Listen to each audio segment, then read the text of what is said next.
Hello student, अब हम लोग लोकस के बारे में पढ़ेंगे। लोकस क्या होता है? Locus is a such A point which satisfied a certain geometric condition. अगर आपको क्वेश्चन नंबर 1 पूछा है कि मान के चलो यहाँ पे एक ओरिजिन है 0,0 और उस ओरिजिन से एक एच कॉमा के करके पॉइंट है एट 4 यूनिट के डिस्टेंस पर, तो एच कॉमा के पॉइंट का लोकस निकालना है।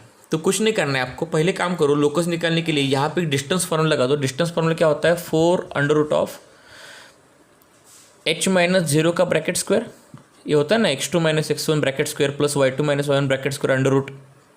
ठीक है, y2 minus y1 bracket square under root. और एक बार ये डिस्टेंस फॉर्मूला लगाने के बाद फिर उसके बाद h और k को आप क्या करो, x और y से रिप्लेस कर दो। बस पहला स्टेप इसमें डिस्टेंस फॉर्मूला लगा दो, पहले एक्सप्रेशन h और k में लिखो, उसके बाद h और k को x y से रिप्लेस कर दो। तो देखो h square plus k square is equal to 16, तो एक्स वाई से रिप्लेस कर दो। X square plus Y square is equal to 16। अभी क्या आ रहा है, एच के पॉइंट का जो हम लोग लोकस निकाल रहे थे वो आ गया सर्कल का equation, X square plus Y square 16। यानी एच के जैसे और भी बहुत सारे पॉइंट हो सकते हैं जिनका ओरिजिन से डिस्टेंस हमेशा 4 यूनिट फिक्स रहेगा, तो उससे जो हमको बनता है ना वो एक सर्कल बनता है। यहाँ पे उससे हमको सर्कल बनता है। तो इस सर्कल के सेंटर से किसी भी पॉइंट का डिस्टेंस हमारा 4 यूनिट होगा। कितना होगा? 4 यूनिट होगा। उसकी तरफ ध्यान रखना है। इसको बोलते हैं, ये जो सर्कल के तरह ऐसे इन्फिनाइट पॉइंट्स होते हैं, सेट ऑफ पॉइंट्स होते हैं जिनका हमेशा ओरिजिन से डिस्टेंस कितना रहता है? फिक्स्ड रहता है, 4 यूनिट पर रहता है।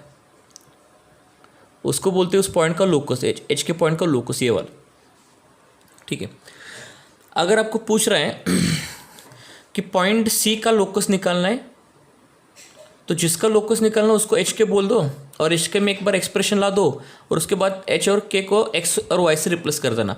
लेकिन याद रखना, सिर्फ लोकस लिखते वक्त एक्स और वाई होना चाहिए। एक्स और वाई इन दो वेरिएबल को छोड़ के दूसरा कोई भी वेरिएबल नहीं हो सकता। अगर जी यहाँ पे इस एक्सप्रेशन में थीटा वेरिएबल आ रहा है, उसको आपको एलिमिनेट करना पड़ेगा। कैसे एलिमिनेट करना पड़ेगा मैं आपको समझा देता हूँ। और मान के चलो मैंने बोला ये पॉइंट सी मिड पॉइंट पर आ रहा है। कहाँ पर आ रहा है? मिड पॉइंट पर आ रहा है, ये ध्यान रखना। So point C is a midpoint, तो इस मिड पॉइंट का आपको लोकस निकालना है ना। तो वो कैसे निकालेंगे देखते हैं हम लोग। अब पहले क्या करो, मिड पॉइंट फार्मूला लगा दो। मिड पॉइंट फार्मूला वो सेक्शन फार्मूला जैसे काम कर देता है। देखो एच का कोऑर्डिनेट क्या होगा? एच का वैल्यू यहाँ पे अगर मैंने एच का कोऑर्डिनेट लिखा एच का, तो एच क्या होगा? A cos theta plus 0, A cos theta plus 0 divide by 2 हो जाएगा।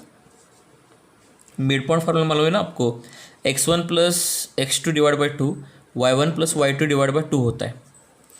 और y कोऑर्डिनेट क्या होगा? y1 प्लस y2 यानी 0 ये plus y2 a sine theta divide by 2। अब आपको करना क्या है, लोकस निकालने से पहले अब इस थीटा को आपको एलिमिनेट करना पड़ेगा और बाद में h और k को आप x और y में रिप्लेस कर दो। पहले क्या करो, अब ये 2 को इस तरफ मल्टीप्लाई करो और a से डिवाइड कर दो, 2 को इस तरफ मल्टीप्लाई कर दो और a से डिवाइड कर दो। तो हमारा एक्सप्रेशन क्या हो जाएगा? फिर हमारा एक्सप्रेशन जो हो जाएगा वो हो जाएगा 2h upon a is equal to cos theta.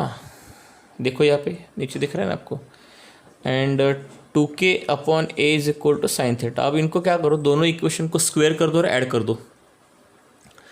तो क्या होगा? Sine square theta plus cos theta कितना होगा? 1 होगा। तो 4h square upon a square plus 4k square upon a square is equal to 1 हो जाएगा।